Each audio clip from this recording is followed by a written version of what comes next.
En estos momentos vamos a trabajar sobre los lineamientos curriculares y el componente geométrico. Este trabajo es de didáctica de las matemáticas para la primaria, con nuestra directora magíster Natalia Valderrama. Los integrantes Astrid Herrera, Iván Puentes, Liliana Caraballo y Luz Dari Navarro.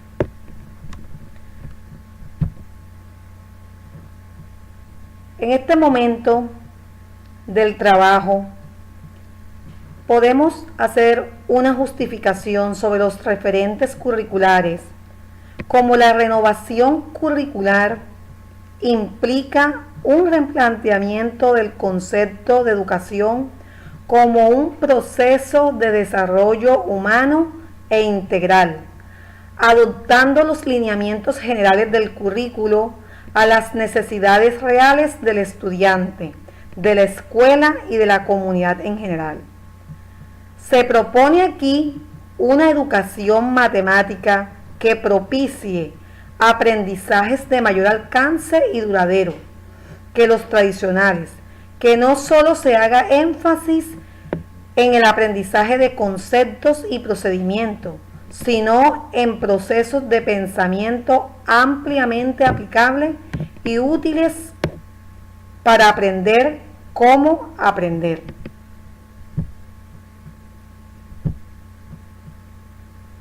El objetivo de nuestro trabajo es reflexionar sobre los lineamientos curriculares desde diferentes ámbitos para llevar a nuestros estudiantes temas e ideas que transformen la realidad.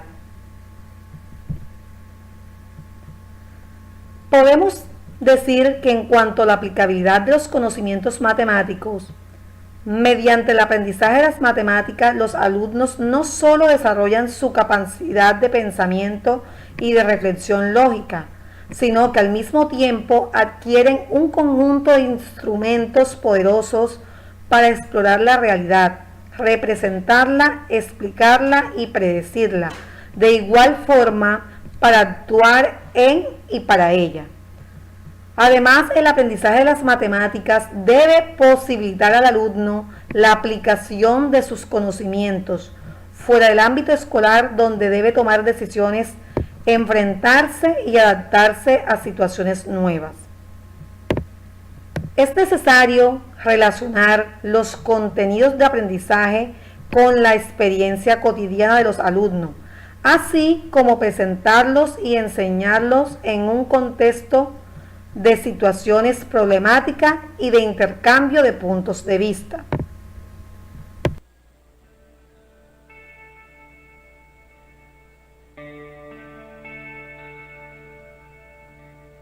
A continuación, daremos una breve explicación sobre el marco legal del currículo en Colombia. Normas colombianas que definen, regulan y dan pautas para el diseño del currículo en los diferentes establecimientos educativos del país. Entre esas normas tenemos la Ley General de Educación o Ley 115 de 1994. Es la ley que comienza a visualizar, a dar el sendero hacia dónde va dirigida nuestra educación. En esta ley tenemos el artículo 76 que nos habla del concepto de currículo. Y aquí comenzamos a hablar sobre qué es currículo. Y nos dice que currículo es el conjunto de criterios, planes de estudios, programas, metodologías y procesos que contribuyen a la formación integral y a la construcción de la identidad cultural, nacional, regional y local, incluyendo también los recursos humanos, académicos y físicos para poner en práctica las políticas y llevar a cabo el proyecto educativo institucional. Entonces ya de aquí comenzamos a visualizar qué es currículo y qué consiste el concepto de currículo en la escuela. También tenemos el artículo 79 que nos habla del plan de estudio.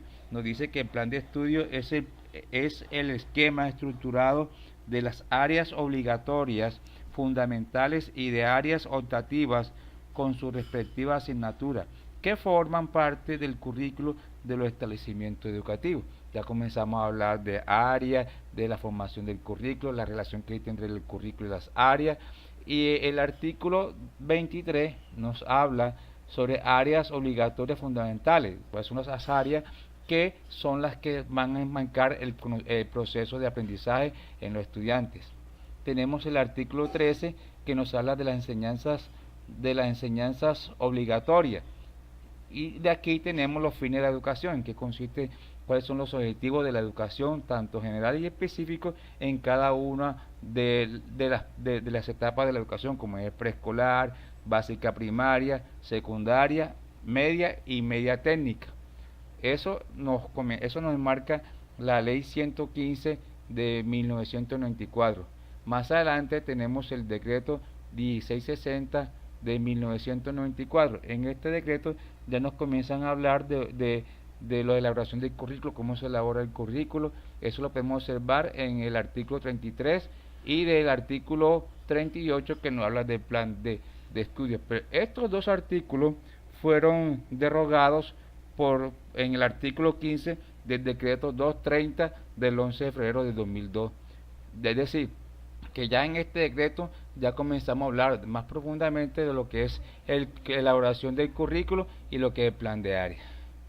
Bien, seguidamente en el año 1996 la resolución 2343, ya esta resolución nos comienza a hablar sobre en qué consiste lo que es los lineamientos generales.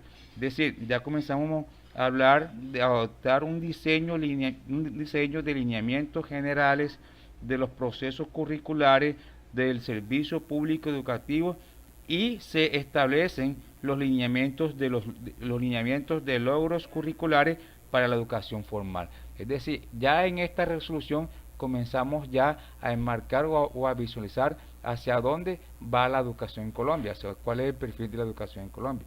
Es decir, el artículo 3 nos habla sobre el concepto de lineamiento, el artículo 4 sobre la autonomía del currículo, el artículo 5 es la construcción del currículo, el artículo 6 se refiere a los componentes y estructura del currículo, y el artículo 7 se nos habla sobre los currículos comunes. Bueno, también tenemos el decreto 1290 de 2009, que nos habla sobre cómo debemos de evaluar a nuestros estudiantes, qué se debe buscar en la evaluación y cómo debe ser la evaluación en estudiantes, los propósitos, como la promoción, registro escolar, desempeño esperado, definición del sistema institucional de evaluación de los estudiantes, en fin, todo ese proceso de cómo se debe evaluar a los estudiantes, eso nos habla el decreto 1290 del 2009. De la conformación de todo este proceso, de normas que han transformado la educación en Colombia, surgieron los lineamientos curriculares en las diferentes áreas. Ya podemos decir que tenemos lineamientos en el área de matemática, en el área de ciencia, en el área de sociales, y también tenemos los estándares básicos de competencia en esas diferentes áreas, en las áreas de humanidades, matemáticas, ciencia. Bueno, esta es la explicación de lo que es el marco legal del diseño curricular en Colombia.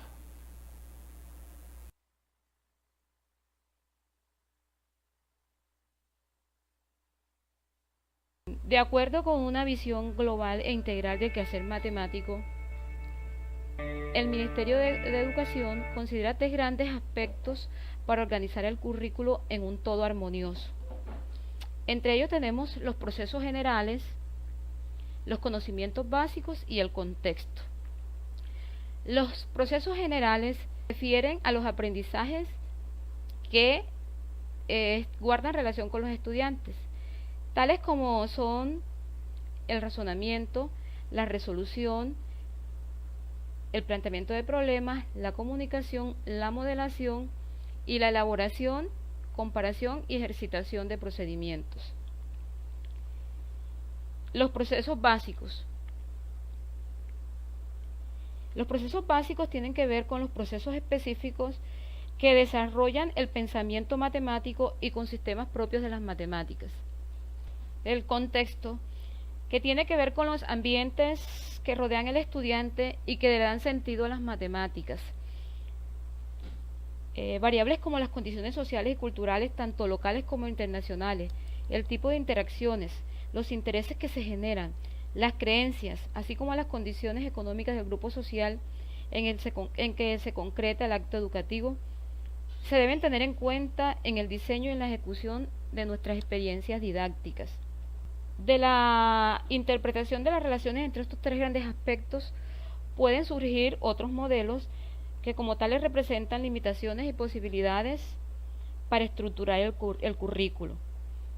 Presentamos 4 modelos posibles que se propusieron durante la construcción de los lineamientos curriculares. Consideramos los procesos generales, los conocimientos básicos y el contexto como las dimensiones de un cubo. También consideramos los mismos aspectos como los 3 ejes de un espacio tridimensional.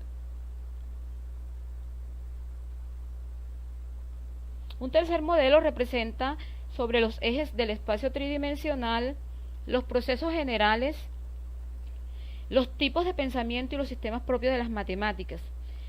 El contexto en este caso es como el espacio que los envuelve y se representa como una esfera. Otro modelo que también usa el sistema tridimensional considera como componente los procesos generales, los conocimientos básicos y la fase del proceso de enseñanza. Aquí también el contexto, al igual que en el tercer modelo, es envolvente. A continuación, presentamos una comprensión holística del trabajo del docente, centrados en la atención, que dividimos en 3 fases: la fase preactiva, la fase interactiva y la fase posactiva. Comencemos hablando de la fase preactiva. Para Linares, la fase preactiva es la preparación del plan de actuación, plan que puede considerarse como el boceto que de su obra realiza un artista. Este boceto, en el caso de la enseñanza de las matemáticas, debe tomar en consideración las decisiones acerca de qué enseñar y cómo enseñarlo. La fase preactiva, esta fase también se conoce con el nombre de diseño de unidades didácticas, cuyo propósito es planificar la enseñanza. La fase interactiva, conocida también como de experimentación, es la puesta en acción del boceto. Esta fase se basa en 2 ideas fundamentales, las cuales son compartir y dar forma al significado de las matemáticas, y la otra es el significado personal que los estudiantes dan a las nociones de matemáticas, que depende de sus conocimientos previos. El objetivo de esta fase interactiva es que todos aprenden. Pasemos a la fase posactiva. La fase posactiva se refiere a la reflexión y a una nueva comprensión de los conceptos, cuyo propósito es aprender de la propia experiencia. La fase posactiva, según Linares, es de reflexión. Desde esta visión, el docente construye nuevo conocimiento con base en la reflexión acerca de sus concepciones y conocimientos antes de actuar y la práctica realmente desarrollada. La consideración de estas 3 fases, unidas a la investigación que hace el docente propician el desarrollo personal, el desarrollo profesional del docente desde su propia práctica. A continuación, ampliaremos los aspectos considerados en los diferentes modelos. Comencemos con contexto para acercarse al conocimiento de la matemática en la escuela.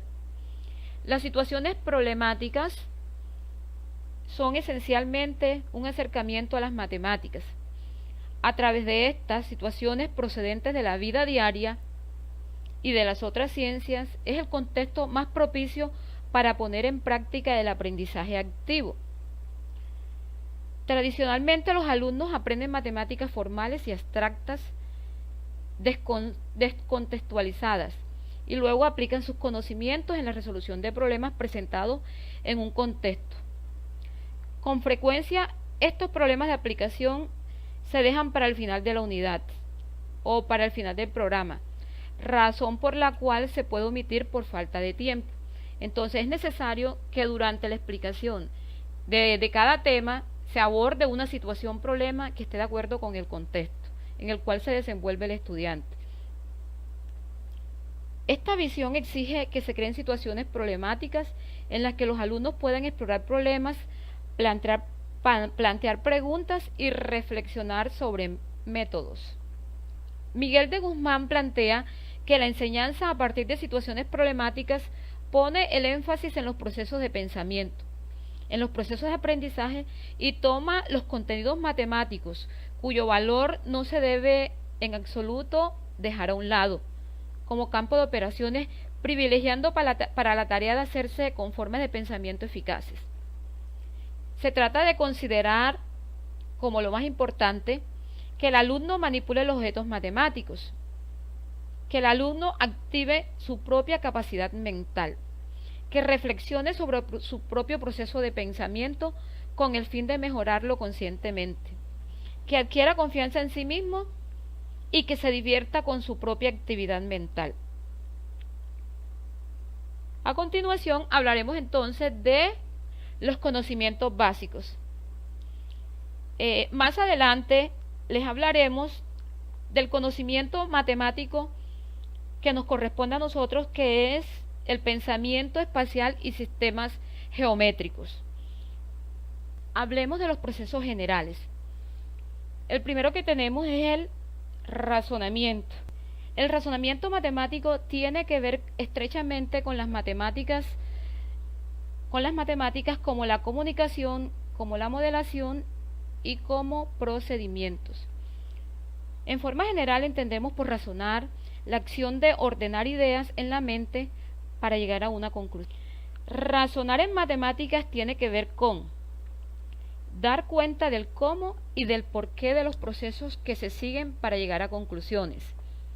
Justificar las estrategias y los procedimientos puestos en acción en el tratamiento de problemas.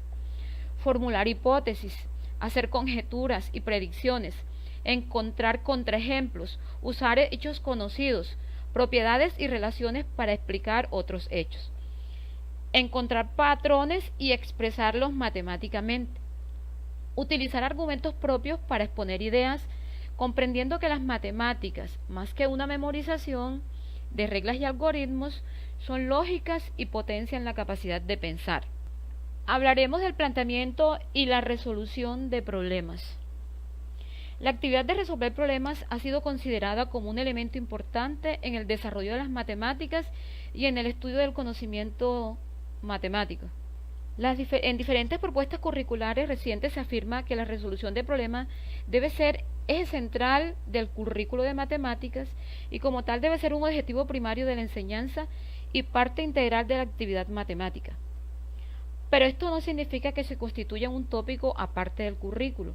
Debería ser permeado en su totalidad y proveer un contexto en el cual los conceptos y herramientas sean aplicados. Las investigaciones que han reconocido la resolución de problemas como una actividad muy importante para aprender matemáticas proponen considerar en el currículo escolar de matemáticas aspectos como formulación de problemas a partir de situaciones dentro y fuera de las matemáticas, desarrollo y aplicación de diversas estrategias para resolver problemas, verificación e interpretación de resultados a la luz del problema original, generalización de soluciones y estrategias para nuevas situaciones de problemas y adquisición de confianza en el uso significativo de las matemáticas. Hablemos ahora de la comunicación. Una necesidad común que tenemos todos los seres humanos en todas las actividades que realizamos cotidianamente, en las disciplinas profesionales, en las profesiones y en los sitios de trabajo, es la habilidad para comunicarnos.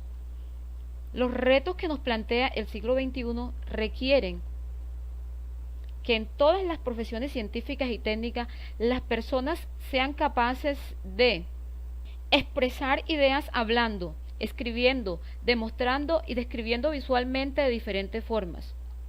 Comprender, interpretar y evaluar ideas que son presentadas oralmente, por escrito y en forma visual. Construir, interpretar y ligar varias representaciones de ideas y de relaciones. Hacer observaciones y conjeturas formular preguntas y reunir y evaluar información, producir y presentar argumentos persuasivos y convincentes. El punto de partida de la modelación es una situación problemática real.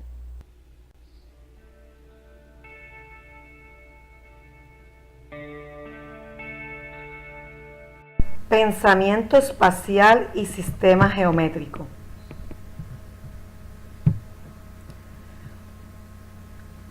Es considerado el conocimiento geométrico básico, indispensable para desenvolverse en la vida cotidiana, para orientarse reflexivamente en el espacio, para hacer estimaciones sobre formas y distancia, para hacer apreciaciones y cálculos relativos a la distribución de los objetos en el espacio.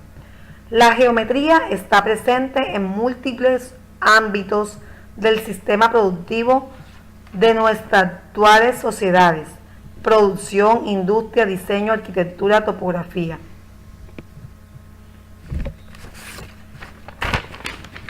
Según Howard Gardner, en su teoría de las múltiples inteligencias, considera como una de estas inteligencias la espacial y plantea que el pensamiento espacial es esencial para el pensamiento científico, usado para representar y manipular información espacial, para resolver problemas. Este pensamiento es el que permite manejar información espacial para resolver problemas de ubicación, orientación y distribución de espacio en diferentes profesiones científicas y técnicas, tales como el dibujo técnico, la arquitectura, las ingenierías, la aviación y muchas otras disciplinas más. En la parte curricular, el pensamiento espacial está estructurado de la siguiente forma. Estamos trabajando la comprensión y el uso de propiedades de figuras y la relación entre ellas. Reconocimiento de propiedades de las relaciones e invariantes a partir de la observación de regularidades para establecer conjeturas y generalizaciones. Solución de situaciones desde lo analítico, sintético y transformacional. Y desarrollo de la percepción espacial y de las intuiciones sobre figuras bi- y tridimensionales. En esta parte curricular, los sistemas geométricos son considerados como el conjunto de procesos cognitivos mediante el cual se construyen y manipulan las representaciones mentales de los objetos del espacio y las relaciones entre ellas, sus transformaciones y sus diversas traducciones a representaciones materiales. El espacio geométrico o la inteligencia espacial está clasificada, por decirlo así, en 5 niveles. Estos niveles son los siguientes. El primer nivel es el nivel de visualización. Es cuando, por ejemplo, un niño entre los 6 y 7 años reproduce un cuadrado o un rombo, un rectángulo en su memoria, pero no es capaz de ver que el cuadrado es una especie de rombo. En el nivel 2, que es un nivel de análisis, de conocimiento de las componentes de la figura, de sus propiedades básicas, el niño por lo menos ya ve un rectángulo y sabe que tiene 4 ángulos rectos y que todos los lados opuestos son de la misma longitud. En el nivel 3, también llamado ordenamiento o de clasificación, las relaciones y definiciones empiezan a quedar clarificadas, pero solo con ayuda de guía. Pueden clasificar figuras jerárquicamente mediante la ordenación de sus propiedades y dar argumentos informales. En el nivel 4, que es ya de razonamiento deductivo, entienden el sentido de axiomas, definiciones, teoremas, pero no hacen el razonamiento abstracto. En el nivel 5, que es el de rigor, es cuando se hace un un razonamiento riguroso deductivo. Ya aquí puede el estudiante estudiar la geometría sin modelos de referencia y razonar formalmente manipulando enunciados geométricos. De acuerdo a los estudios realizados, estos dos últimos niveles no se alcanzan en la media, ya se dan más en la educación superior. Estos niveles van de acuerdo con la edad. Bueno, por otra parte tenemos que reflexionar y contextualizar la geometría. La geometría en la escuela nos debe llevar a esa contextualización. Por ejemplo, aquí, para explicar las transformaciones, debemos empezar por los desplazamientos que puede hacer el niño con su propio cuerpo, deslizando objetos o figuras sobre el plano del piso, del papel, del tablero, etc. También debemos mostrarle la parte tridimensional a los estudiantes, porque aunque vivimos en un mundo tridimensional, le mostramos al estudiante solamente la parte bidimensional. Hay que jugar con diseños de teselaciones en el plano, mostrarle la aplicabilidad realmente al estudiante, retomar juegos, ver los conceptos en figura. Por ejemplo, aquí en esta figura podemos mostrarle cómo los ángulos se aplican aquí en el movimiento de la bicicleta. Es importante, mediante esta exposición, reconocer que el estudiante debe llevar a la práctica todo ese desarrollo espacial y geométrico que le permite relacionarse con el mundo en que vive. En este trabajo podemos concluir que los lineamientos y los estándares pretenden satisfacer las necesidades que se presentan en diferentes contextos de nuestro país, a través de orientaciones y criterios nacionales sobre los currículos y las finalidades de las áreas. En el caso de las matemáticas, la equidad de los conocimientos que se llevan en los diferentes pensamientos, en especial en el pensamiento geométrico, el cual permite desarrollar muchas competencias que facilitan la interacción como ser social.